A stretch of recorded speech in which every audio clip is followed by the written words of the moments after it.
How to fix Xiaomi 15 screen won't turn on.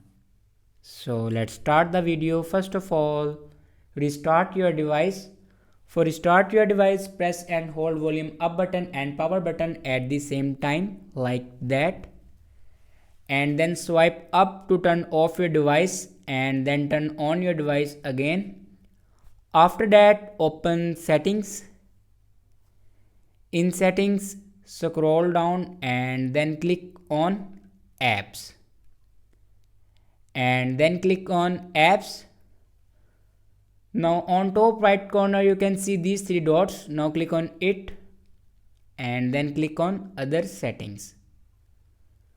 Now here you can see the option reset app preferences. Now click on it and then again click on reset apps.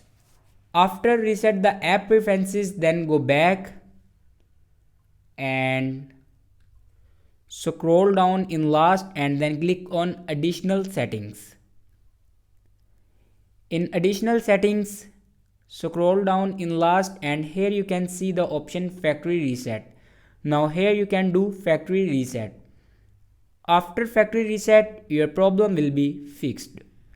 Thanks for watching this video.